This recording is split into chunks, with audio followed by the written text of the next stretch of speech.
Один из симптомов горячего чайника в отношениях.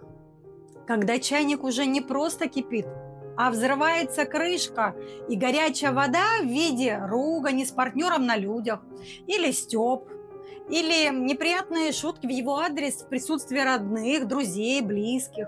Это значит, что накопленная вами неудовлетворенность начала выплескиваться наружу. Зачем копили? С какой целью?